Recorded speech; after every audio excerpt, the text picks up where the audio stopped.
அண்ணாமலைக்கு புதிய பொறுப்பா அதை புதிய பொறுப்பை கேட்டு வாங்கி விரும்பி வாங்குகின்றாரா?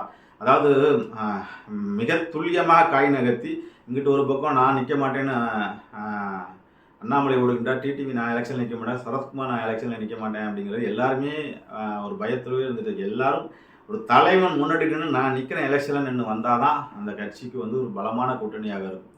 இவர்கள் சொல்லிக் கொண்டு இருக்கின்றார்கள் பலமான கூட்டணி. ஆனால் இவங்கெல்லாம் பரபரப்பாக நான் நிற்கிறேன்னு வந்தால் மட்டும்தான் நிற்கும்.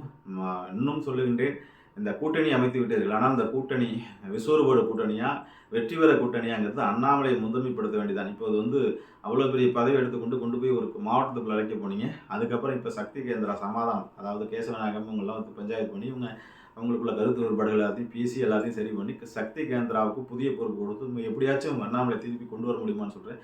திருப்பி சொல்லுகிட்டே இந்த நம்ம யூடியூப் சேனலில் பார்த்துட்டு சரி, அண்ணாமலையோட ரசிகரும் சரி, அண்ணாமலைக்கு உந்த கூட்டு தான் சென்ட்ரல் கவர்மெண்ட்டில் மோடிக்கு அண்ணாமலைக்கு தான் வந்தது. பாதி மோடிக்கு பாதி அண்ணாமலைக்கு. அந்த பாதி காணாமல் போச்சுன்னா பாதி எங்கே சிதறி யார்கிட்ட போகுது இல்லை.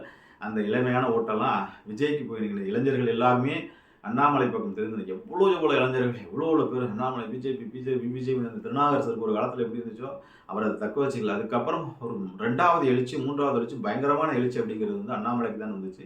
அதை வந்து தவற விட்டு திருப்பி லெட்டர் பேட் கட்சிக்குள்ள மாதிரி வந்து ஒரு வெத்தலைபாக்கு போட்டிக்குங்கிற மாதிரி வந்து ஒரு தலைமையை போட்டு காங்கிரஸ் கட்சி வளரவிடாமல் எப்படி செய்தார்களோ அதே மாதிரி ஒரு தன்னிகரல்லாத தலைமையை கொண்டு வரவில்லை என்றால் அது கஷ்டம். சக்தி கேந்திரா கொடுத்தாலும் சரி, இல்லை தென்மண்டல அமைப்பு செயலாளர் கொடுத்தாலும் சரி, இல்லை பொறுப்பாளர் கொடுத்தாலும் சரி, எதுவாக இருந்தாலும் புதிய பொறுப்புக்கு அண்ணாமலை வந்து அண்ணாமலை முகத்தை அடையாளப்படுத்தினால் மட்டுமே பாஜக மீண்டலும் என்பதை நம்முடைய யூடியூப் சேனலை பார்த்துட்டு இருக்க ரசிகர்களுக்கே தெரியும் என்பதை சொல்லிக்கொண்டு நண்பர்களுக்கு தெரியும்.